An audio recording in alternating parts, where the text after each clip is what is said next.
magandang hapon po sa kanilang lahat. Bago po natin nakit sa kanahimlayan ng gabi ni Ginang Rosalie Mina, ay nayang dito po ang pamilya ng Maulina. Itong magbigay po ng unang mensahe ng pamamahalan. Salamat. Ayan.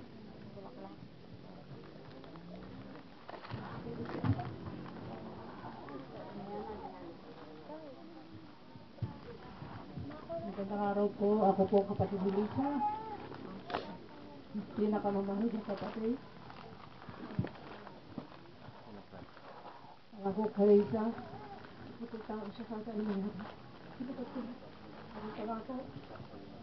Nagpapasalamat ako sa lahat ng mga nakiramay sa amin.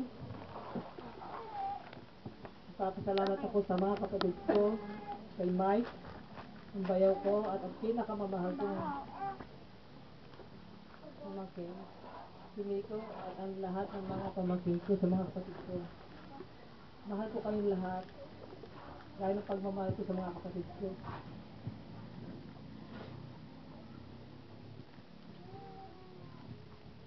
Pilisan ako po lamang ang dalawang babae sa 10 magkakapatid.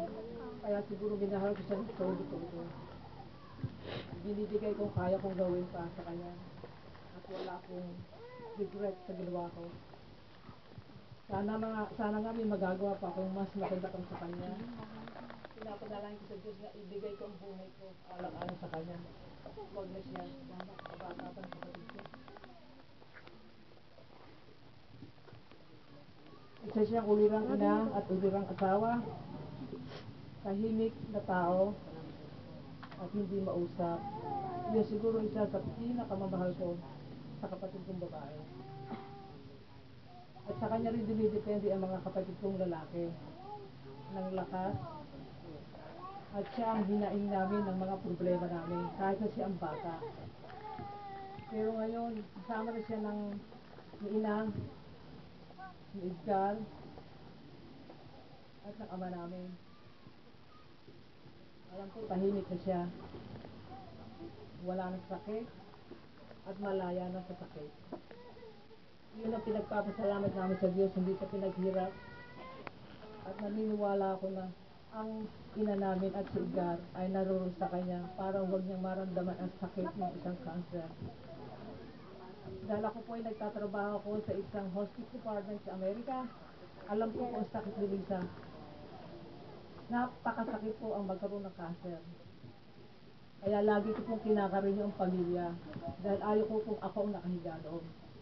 Ang magagawa ko lang ay suportahan sila, alagaan. Bigyan ko ng ano man ang pagsisilbi na alam kong ipagmamalaki sa Diyos pagdating ng panahon. Kaya ang sinasabi ko sa kapatid ko nung buhay pa siya, anumang oras, kuhanin ako ng Diyos, wala akong regret sa buhay ko. Dahil ibinigay na ng Diyos ang gusto niyang ibigay sa akin. Ang paglilingkod ko sa ina ko at ang pagtulong ko sa mga kapatid ko. Kaya mulit-muli ako nagpapasalamat sa lahat ng mga nakiramay sa kapatid ko. Marami pong salamat. Lalo kay Olive na siyang naging personal caretaker ng kapatid ko. At sinabi ko kay Mike, Olive, buong puso ko tatanggapin, buong buo. Ang sino mang magmahal sa kapatid ko, minamahal ko ng todo-todo. Ganon ako tumanaw ng utang balog. Alam ng Diyos yan, alam ni Inang, alam ng kapatid ko, alam ni Edgar. Kaya sa sinasabi ko sa iyo, mahal na mahal kita, Olive. Gusto ko marinig nila ang sinasabi ko ito sa iyo. Salamat sa paglilingkod mo sa kapatid ko. Maraming salamat.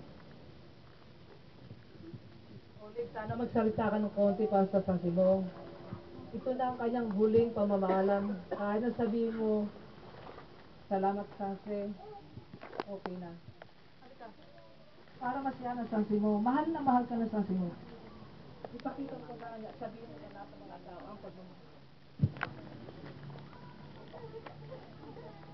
Sa lahat ng taong nakiramay, salamat. Kay Sensei, maraming salamat. Di ko nasabi sa kanya ito nung buhay pa siya.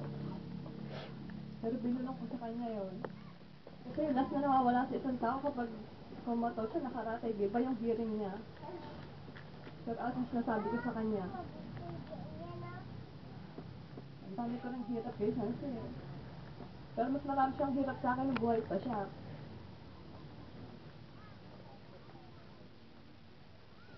Wala na akong maisip.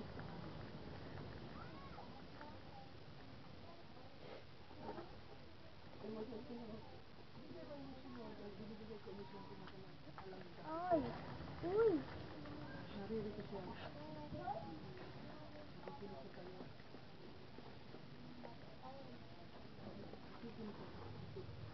Alam niyo ni Nancy, hindi ka na pwede pong hindi na pwede pong sabihin in public. Hindi ko na nabahagi siya. Yun lang. Maraming salamat. I'm sorry. Sorry sa lahat.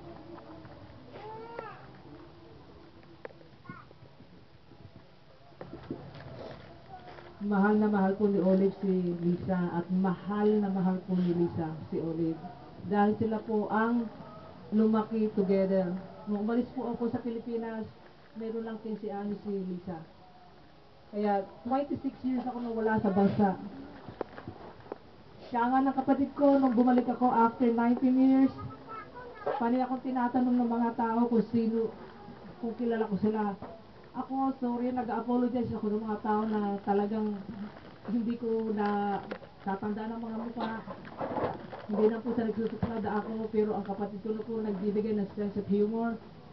Every time na tinatanong ako ng mga tao kung kilala ko sila, ang sinasabi ko, panay ko sinasabi sa kanila, sino ka ba? Hinahatak ako ng kapatid ko, ang sabi ng kapatid ko, ang pinakamahal kong kapatid, pasensya na kayo.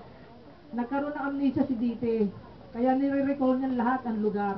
Baka matandaan niya kung sino-sino yung mga tao. Kaya sa akin, pagpasensya niyo na po kung hindi ko natatandaan yung iba. Talaga pong alam ng Diyos siya, pinipilit kong tandaan kung sino ang mga tao na nakakakilala sa akin. Sana po